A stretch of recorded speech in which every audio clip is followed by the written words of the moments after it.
Hello students, welcome to the class. चलिए start करते हैं हम अपना नया chapter, that is improvement in food resources. ठीक है, और साउंड के चैप्टर के आपके जो भी डाउट्स हैं वो आप कल आकर मैं कल से स्कूल आ रही हूँ, थर्सडे फ्राइडे सैटरडे। आप कल से आकर आप डाउट्स क्लियर कर सकते हैं, और न्यूमेरिकल्स हैं तो न्यूमेरिकल क्लियर कर सकते हैं, उनको सॉल्व कीजिए। अगर उनमें कोई डाउट है तो प्लीज़ पूछिए आकर। ठीक है, तो चलो देखो, इस चैप्टर में हम पढ़ेंगे इम्प्रूवमेंट इन फूड रिसोर्सेज के बारे में कि फूड रिसोर्सेज को हम कैसे इम्प्रूव कर सकते हैं। ठीक है, तो सबसे पहले फूड के बारे में बोलना चाहूँगी कि food supply all the basic requirement which are required for growth, development and proper health. Food is a mixture of all nutrient including the carbohydrate, fats, proteins, vitamin and the minerals. तो food के पास ये जो पांच nutrients हैं ये essential हैं। अगर फूड है उसके पास ये 5 न्यूट्रिएंट असेंशियल होने ही चाहिए: carbohydrate, fats, proteins, vitamin and minerals. ठीक है, तो it require for the growth, development and the proper health. ठीक है, तो ये इंपॉर्टेंस है हमारी लाइफ में फूड की। What is agriculture? इस चैप्टर में हम एग्रीकल्चर के बारे में पढ़ेंगे। What do you understand by agriculture? The science और practising of farming including cultivation of the soil for the growing up of the crops and the rearing of animals to provide food, wool and other products is called as agriculture. ठीक है, और उसके बाद पढ़ेंगे हम क्या क्या sources हैं हमारे कार्बोहाइड्रेट्स के, क्या सोर्सेज हैं, है ना, कार्बोहाइड्रेट्स क्या होते हैं, और इम्प्रूवमेंट पढ़ेंगे कैसे हम इम्प्रूव कर सकते हैं हम अपनी फूड वेराइटीज़ को। ठीक है, तो थोड़ा थोड़ा मैं आपको बताती चलूँगी इस चैप्टर में। चलिए स्टार्ट करते हैं। सबसे पहले इसने यहाँ पर कुछ वर्ड्स दिए हुए हैं, चलिए देख लेते हैं एक बार। तो यहाँ पर मैंने आपको बता ही दिया है कि क्या फूड की इम्पोर्टेंस है हमारी लाइफ में। ठीक है, India is a very populace country and our people is more than 1 billion people and it is still growing. तो अब भाई अगर इतने लोग हैं तो इनकी फूड रिक्वायरमेंट को कंप्लीट करना भी बहुत ज़्यादा इम्पॉर्टेंट है। ठीक है, तो वो फूड रिक्वायरमेंट कैसे कंप्लीट होगी? ताकि फार्मिंग हो, है ना, फार्मिंग होगी, कल्टीवेशन होगा, तो क्या होगा? ज़्यादा से ज़्यादा फूड प्रोड्यूस होगा। ठीक है, ज़्यादा से ज़्यादा फूड प्रोड्यूस होगा तो ज़्यादा लोगों को पहुंच पाएगा, ज़्यादा लोगों तक पहुंच पाएगा। It is necessary to increase our production efficiency for both crops and live stocks. देखो, लाइव स्टॉक्स के लिए भी बहुत ज़रूरी है, जैसे काऊ, बफेलो, ये सब हमें क्या प्रोवाइड करती है? मिल्क, घी, पनीर, जो इसमें बहुत ज़्यादा प्रोटीन होता है, जो कि मतलब हमारी प्रोटीन रिक्वायरमेंट को कंप्लीट करते हैं। तो ये भी बहुत ज़्यादा, ज़रूरी नहीं है कि क्रॉप्स ही इंपॉर्टेंट है, लाइफ स्टॉक्स भी बहुत ज़्यादा इंपॉर्टेंट है। ठीक है, उसके बाद देखिए उसके बाद देखिए we have also had the white revolution. देखो, बड़ा इंपॉर्टेंट पार्ट है। वाइट रिवॉल्यूशन क्या हुआ था? वाइट रिवॉल्यूशन हुआ था जब अवेलेबिलिटी ऑफ मिल्क बहुत कम था, बहुत पहले मिल्क बहुत कम प्रोड्यूस हुआ था। तो एक टाइम पे वाइट रिवॉल्यूशन आया था। इसने क्या किया था? इसने मिल्क की प्रोडक्शन को बढ़ा दिया था, इंक्रीज कर दिया था। ठीक है, तो ये था हमारा वाइट रिवॉल्यूशन। उसके बाद है हमारा ये तो सब था इंट्रोडक्शन। देखिए, simply increasing grain production for storage in warehouse can not solve the problem of malnutrition and hunger. ठीक है, बट हम ये कहें कि हम वेयर हाउसेज में स्टोरेज बढ़ा दें, है ना, ग्रेन प्रोडक्शन कर दें, तो हमारी माल न्यूट्रिशन और हंगर की प्रॉब्लम सॉल्व हो जाएगी, ऐसा नहीं है। लोगों के पास पैसा होना चाहिए इसको खरीदने के लिए, फूड को खरीदने के लिए। Food security depend on both availability of food and access to it. The majority of our population depends on agriculture for their livelihood.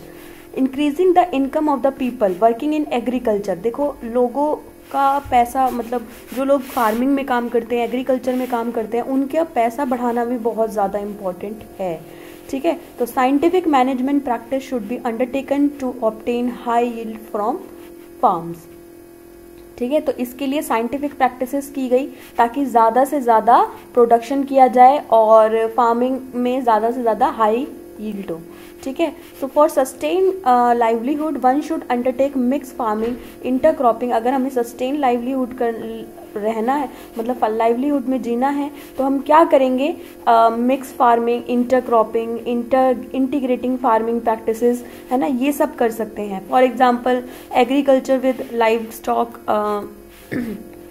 Poultry farming and fishery, and also be keeping. तो ये सब हम कर सकते हैं। इस chapter में हम सब के बारे में पढ़ेंगे, mix cropping, inter cropping, integrating farming, ये सब के बारे में हम इस चैप्टर में पढ़ेंगे ही पढ़ेंगे, ठीक है। उसके बाद देखिए, चलिए स्टार्ट करते हैं। पहला टॉपिक है हमारा improvement in crop yield. Crop yield को हम कैसे इम्प्रूव कर सकते हैं। देखो, cereals such as wheat, rice, maize, millets, sorghum provide us carbohydrate. ये सब हमारे कार्बोहाइड्रेट्स की रिक्वायरमेंट को कंप्लीट करते हैं। और pulses like gram, pea, black gram, green gram, pigeon pea, lentils, ये सब हमारी प्रोटीन्स की रिक्वायरमेंट को पूरा करते हैं। ऑयल जैसे कि सोयाबीन, ग्राउंड नट, सीसम, कैस्टर, मस्टर्ड, लिनसीड और सनफ्लावर, ये सब हमारी फैट्स की डिमांड को पूरा करते हैं। तो also vegetables like spices, fruits, ये सब हमारी वाइटामिन एंड मिनरल्स की रिक्वायरमेंट को पूरा करते हैं। तो कहने का मतलब ये है, इन सब की फार्मिंग होना बहुत ज़्यादा ज़रूरी है और इनकी फार्मिंग को इम्प्रूव कैसे कर सकते हैं वो अब हम पढ़ेंगे। देखिए, different crops require different climate condition. Different जो क्रॉप्स होती हैं उनकी different requirement, different climatic conditions होती हैं। उनको डिफरेंट टेम्परेचर चाहिए होता है ग्रो करने के लिए। फोटो पीरियड उनका डिफरेंट होता है for the growth and completion of the life cycle. तो फोटो पीरियड क्या होता है? सबसे पहले फोटो पीरियड क्या होता है? ड्यूरेशन ऑफ द सनलाइट, ठीक है। कितने ड्यूरेशन की सनलाइट उनको चाहिए टू ग्रो एंड डेवलप मतलब इटसेल्फ, ठीक है। तो एक प्लांट को कितने सनलाइट चाहिए, कितने ड्यूरेशन के लिए सनलाइट चाहिए ताकि वो ग्रोथ कर पाए, प्रॉपर ग्रोथ कर पाए, उसको बोलते हैं हम, इस प्रोसेस को बोलते हैं photo period. Photo means light, period means duration, ठीक है। Growth of plant and flowering are dependent on sunlight. तो जितनी भी ग्रोथ है प्लांट की, फ्लावरिंग की, तो ये सब किस पे डिपेंड करती है? सनलाइट पर डिपेंड करती है। Plant manufacture their food in sunlight by the process of photosynthesis. तो प्लांट क्या करते हैं? मैन्युफैक्चर करते हैं फूड को, है ना, with the help of sunlight by the process of photosynthesis. There are some crops. देखो, बड़ा इंपॉर्टेंट पार्ट आया, बहुत ज़्यादा इंपॉर्टेंट पार्ट आया, मैं इसको बोलूँगी, हाईलाइट करूँगी। There are some crop which are grown in rainy season. कुछ क्रॉप्स ऐसी होती हैं जो कि रेनी सीजन में ग्रो की जाती हैं, जिनको हम बोलते हैं खरीफ क्रॉप्स, ठीक है। ये होती हैं जून और अक्टूबर के बीच में, ठीक है। पर कुछ क्रॉप्स ऐसी होती है जो कि विंटर सीजन में ग्रो की जाती है, उनको बोलते हैं हम राबी क्रॉप्स, जैसे कि फॉर एग्जाम्पल। और ये कहाँ पर, कब तक की जाती है? नवंबर से अप्रैल तक। अब देखो, बड़ा इसके एग्जाम्पल भी दिए हुए हैं इसने, ठीक है। पैडी, सोयाबीन, पिजन पी, मेज, cotton, green gram, black gram, ये सब खरीफ क्रॉप्स के एग्जाम्पल्स हैं जो कि मॉनसून सीजन में या फिर ग्रेनी सीजन में ग्रो की जाती हैं, जून टू अक्टूबर। और ये ग्राम, व्हीट, पी, मस्टर्ड, लिनसीड, राबी, ये सब कब की जाती हैं? नवंबर से अप्रैल के बीच में की जाती हैं, विंटर सीजन में ग्रो की जाती हैं। उसके बाद देखिए, in India there are 4 times increase in the production of food grain in 1952 to 2010। बड़ा इंपॉर्टेंट पार्ट है।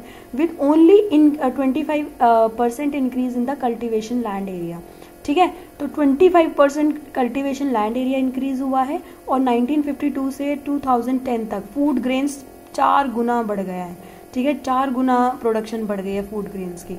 सो if we think of practicing involve in farming, we can say that we can divide it into the 3 stage.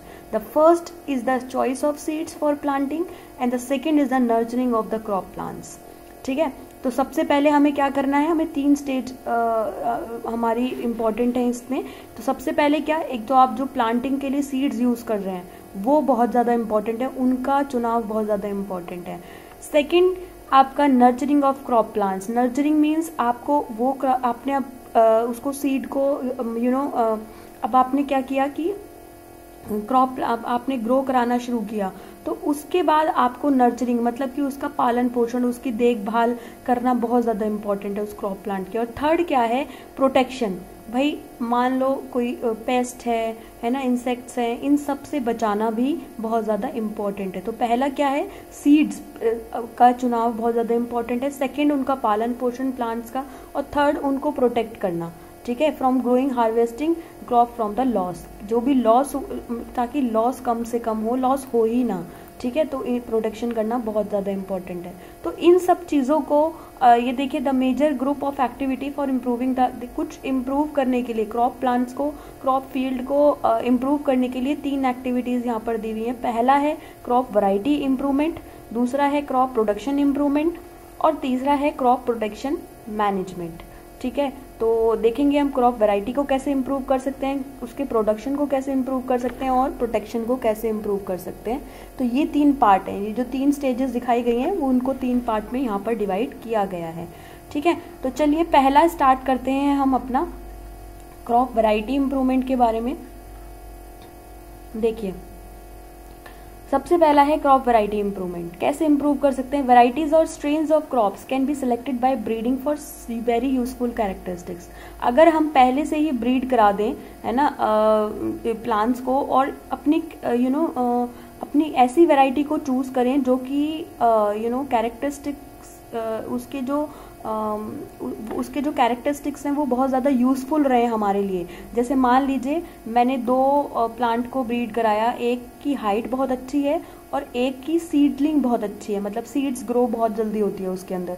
तो दोनों को अगर grow करवाया तो मेरे को जो प्रोडक्ट मिलेगा, क्या मिलेगा, उसका जो कैरेक्टरिस्टिक्स होगा कि उसकी सीड्स भी अच्छी होंगी और उसका क्या, उसके प्लांट्स भी, उसका प्लांट बहुत जल्दी ग्रो करेगा। तो दोनों ही कैरेक्टरिस्टिक्स उसमें होंगे। अब देखिए एक और एग्जांपल यहाँ पर दिया हुआ है। देखिए जैसे मान लीजिए आपका कोई प्लांट है जो कि जिसकी प्रोडक्ट क्वालिटी बहुत अच्छी है और डिजीज रेजिस्टेंस है। एक प्लांट है जिसकी प्रोडक्ट क्वालिटी बहुत अच्छी है और एक प्लांट है जिसकी डिजीज रेजिस्टेंट है। दोनों को मैंने ब्रीड कराया तो जो मुझे प्रोडक्ट प्लांट मिलेगा, क्या मिलेगा, डिजीज रेजिस्टेंस भी होगा और उसकी क्वालिटी भी बहुत अच्छी होगी ही होगी। ठीक है, तो ये इस प्रोसेस को बोलते हैं हम हाइब्रिडाइजेशन। क्या बोलते हैं हम इस प्रोसेस को? हाइब्रिडाइजेशन। तो hybridization refers to the crossing between genetically dissimilar plants. ठीक है, तो हाइब्रिडाइजेशन क्या होता है? Crossing between genetically dissimilar plants. Now this crossing may be intervarietal. देखो कितना इंपॉर्टेंट पार्ट आया है कि ये जो वैरायटी है या तो आपकी इंटरवेराइटल हो सकती है, इंटर स्पेसिफिक हो सकती है या इंटर जेनेरिक हो सकती है। इंटरवेराइटल मतलब कि 2 वैरायटीज के बीच में अगर ब्रीडिंग कराएं तो इंटर स्पेसिफिक मीन्स 2 स्पीशीज के बीच में अगर हम क्रॉस करवाएं तो, और inter generic means different genera के बीच में अगर हम जिनका जेनेटिक मटेरियल डिफरेंट हो, हम उनके बीच में क्रॉसिंग करवाएं तो। ठीक है, तो क्या प्रोडक्ट्स मिलेंगे? तो ये था हमारा डिज़ायर कैरेक्टरिस्टिक्स को लेने के लिए, पाने के लिए हमें क्या क्या हम किस तरीके से हाइब्रिडाइजेशन करवा सकते हैं। और हाइब्रिडाइजेशन क्या होता है? The crossing of genetic material of 2 dissimilar plants. इससे क्या मिलेगा हमें? इससे हमें जेनेटिकली मॉडिफाइड क्रॉप मिलेंगी। ठीक है, ध्यान रखिएगा, इससे हमें क्या मिलेगा? जेनेटिकली मॉडिफाइड क्रॉप्स मिलेंगी। So few varieties of crops to be accepted, it is necessary that the variety produces high yield under the variety produces high yield under the different condition that found in different area। ठीक है, तो ये था हमारा कुछ part. चलिए अब ये वाला पार्ट मैं आपको नेक्स्ट वीडियो में प्रोवाइड करूँगी, नेक्स्ट क्लास में। ठीक है, चलिए, thank you, have a nice day. ठीक से पढ़िए इसको, थोड़ा इंट्रोडक्शन ही करवाया है मैंने, आगे चीज़ें कॉम्प्लेक्स होंगी, इंटरेस्टिंग भी होंगी। Thank you, have a nice day.